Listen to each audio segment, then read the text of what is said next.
आज India missile launching में 6 number पर आता है, पर एक समय इंडिया में मिसाइल के पार्ट साइकिल के द्वारा भी ले जाया गया था। इंडिया के आजादी के बाद मिसाइल, सैटेलाइट साइंस और टेक्नोलॉजी डेवलपमेंट में बहुत से साइंटिस्टों ने योगदान दिए थे। उनमें से सबसे प्रसिद्ध और प्रशंसित थे doctor APJ Abdul Kalam sir, जो इंडिया के मिसाइल मैन नाम से भी जाने जाते हैं। APJ अब्दुल कलाम सर का पूरा नाम है अबुल फकीर जैनुल अब्दीन अब्दुल कलाम। इनका जन्म हुआ था 15 अक्टूबर 1931 रामेश्वरम के एक मुस्लिम मिडिल क्लास तमिल फैमिली में। कलाम सर के पिता जैनुल अब्दीन लोकल मस्जिद के इमाम थे और माता असी अम्मा हाउसवाइफ थी।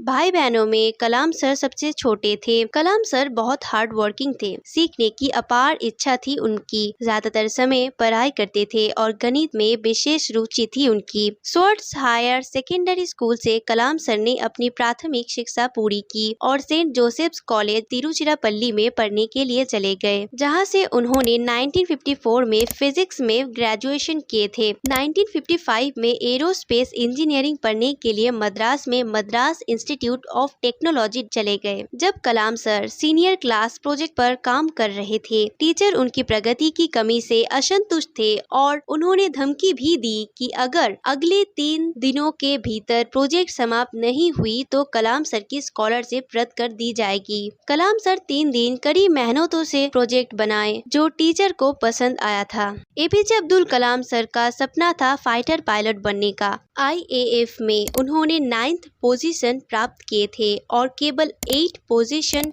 अवेलेबल थे, जिसके वजह से कलाम सर फाइटर पायलट नहीं बन सके। 1960 में Kalam sir aeronautical development establishment of DRDO में एज अ साइंटिस्ट ज्वाइन किए थे। एक छोटे हूवरक्राफ्ट के डिजाइनिंग से उनका करियर स्टार्ट हुआ था। 1969 में कलाम सर को इसरो में ट्रांसफर कर दिया गया था, जहां पर Kalam sir India first satellite vehicle launch के प्रोजेक्ट डायरेक्टर थे। सैटेलाइट व्हीकल ने रोहिणी सैटेलाइट को सक्सेसफुली अर्थ के ऑर्बिट में स्थापित किया था। 1970 से 1990 के बीच में कलाम सर को LV और SLV प्रोजेक्ट दिए थे। उनका रिसर्च और नॉलेज उन्हें और देश को अपार ख्याति दिलाई। इसके बाद कलाम सर 1992 में डिफेंस मिनिस्टर के साइंटिफिक एडवाइजर बने और 5 साल तक उसी पद पर रहे। 1998 में देश के परमाणु हथियारों के परीक्षण में उनकी अपार भूमिका ने भारत को परमाणु शक्ति के रूप में मजबूत किया। APJ अब्दुल कलाम सर 11वें राष्ट्रपति बने थे। उनका कार्यकाल 25 जुलाई 2002 से 25 जुलाई 2007 तक रहा। कार्यकाल के दौरान उन्हें प्यार से पीपल्स प्रेसिडेंट कहा जाता था। कलाम सर कार्यालय से विदाई लेने के बाद Indian institute of management Shillong, the Indian institute of management Ahmedabad and the Indian institute of management Indore में विजिटर प्रोफेसर बन गए। मई 2012 में कलाम सर एक प्रोग्राम लॉन्च किए थे भारत के युवाओं के लिए, जिसका नाम था what can I give movement. भ्रष्टाचार उन्मूलन करना इसका मेन उद्देश्य था। 27 जुलाई 2015 कलाम सर शिलोंग तक यात्रा कर रहे थे एक लेक्चर देने के लिए, क्रिएटिंग अ लिवेबल प्लैनेट।